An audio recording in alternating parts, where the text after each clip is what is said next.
Hello everyone. बच्चों, इस video में हम क्लास 12 के फिजिक्स का एक बहुत important law that is called Biot-Savart law उसके बारे में स्टडी करेंगे। ठीक है बच्चों, ऐसा हम जानते हैं कि अगर एक वायर है जिसमें एक करंट फ्लो हो रहा है, इलेक्ट्रिक करंट फ्लो हो रहा है, तो उसके अराउंड मैग्नेटिक फील्ड प्रोड्यूस होता है। ठीक है, बायो एंड सेवर्ट जो कि दो साइंटिस्ट थे, उन्होंने इस मैग्नेटिक फील्ड के बारे में बताया कि ये किन बातों पे डिपेंड करता है और लास्ट में इसकी वैल्यू क्या निकल कर आएगी। ठीक है, इन्होंने क्या देखा कि फॉर एग्जांपल हमारे पास एक वायर है, ठीक है, और इसका एक छोटा सा एलिमेंट ले लेते हैं जिसको हम डेल्टा एल मान लेते हैं। ठीक है, हमें पता है इस वायर में बहने वाली जो करंट है वो आई है, उसकी वजह से some point let us suppose कि आर डिस्टेंस पे एक पॉइंट है, ठीक है, पी, जिस पर डेल्टा बी एक मैग्नेटिक फील्ड प्रोड्यूस होगा। ठीक है, अब इस बी किस चीज़ों पर डिपेंड करती है, इन्होंने क्या बताया, देखिए ज़रा।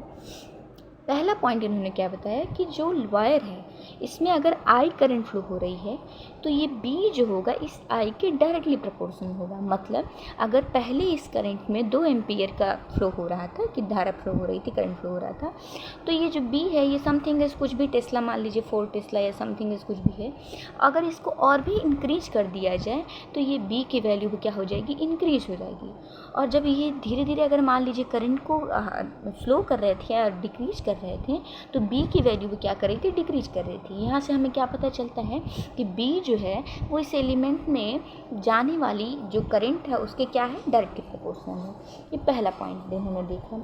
दूसरा पॉइंट क्या है कि मान लीजिए अभी हमने इतना ही कंसीडर किया है डेल्टा एल, अगर हम इसकी लंबाई बढ़ा के थोड़ा और बड़ा कर दें तो इस बी की वैल्यू इतनी दूर से उत्पन्न होने वाले मैग्नेटिक फील्ड से ये बी की वैल्यू क्या हो रही है, और इंक्रीज करिए। इट मीन्स अगर डेल्टा एल की लंबाई बढ़ा रहे हैं तो बी भी बढ़ रहा है, और अगर इसको घटा दे रहे हैं तो बी भी क्या कर रहा है, घट जा रहा है, यानी डिक्रीज हो जा रहा है।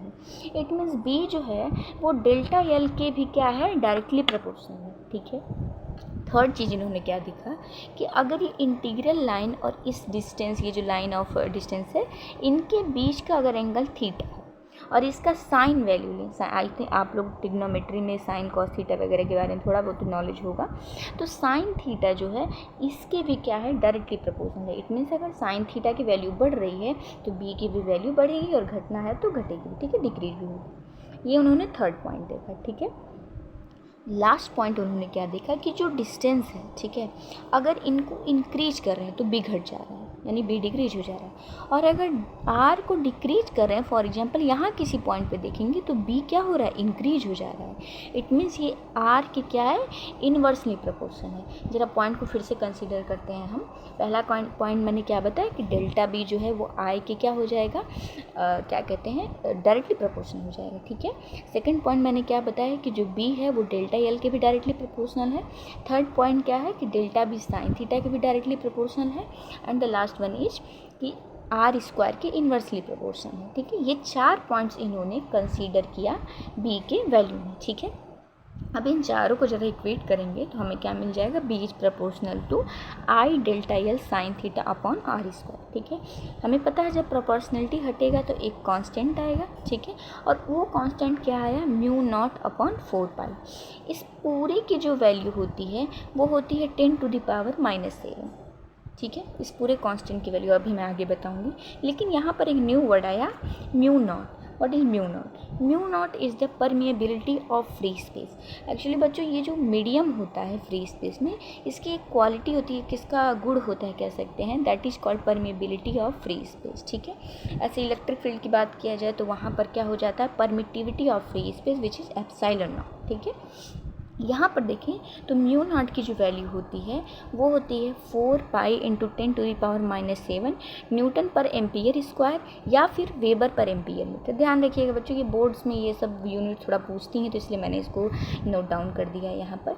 अब यहाँ से हमारी वैल्यू निकल के क्या आ गई, म्यू नॉट 4 पाई की वैल्यू क्या आ जाएगी, 10⁻⁻⁷। ठीक है, यही है आपका बायोट एंड सेवर्ट लॉ। ठीक है, कि जो एक वायर से, थोड़ा मैं शॉर्टकट में डिफाइन कर देती हूँ कि एक वायर से प्रोड्यूस जो मैग्नेटिक फील्ड है उसकी जो वैल्यू है वो इसमें बहने वाली करंट के डायरेक्टली प्रोपोर्शनल है, इस डेल्टा के डायरेक्टली प्रोपोर्शनल है एंड साइन थीटा के डायरेक्टली प्रोपोर्शनल है, but the square of distance के इन्वर्सली प्रोपोर्शनल। ठीक है, यहाँ से बातें निकल कर आती हैं। तो delta B will be equal to mu naught upon 4 pi I D L sine theta upon R square. ठीक है, अच्छा, म्यू नॉट और एप्सिलॉन नॉट के बीच में एक बहुत इंपॉर्टेंट रिलेशन है C which is the speed of light, it is equal to the 1 upon under root epsilon naught and mu naught. ठीक है, mu naught and epsilon naught, इस रिलेशन को याद रखिएगा क्योंकि इस पे बहुत सारे ऑब्जेक्टिव टाइप्स में क्वेश्चन आ जाते हैं, इसलिए मैंने यहाँ इसको नोट डाउन कर दिया है। ठीक है, आई होप आप लोगों को ये वीडियो बहुत पसंद आया होगा, और अगर ये वीडियो आपके लिए बेनिफिशियल है तो please like, subscribe and share. Thank you.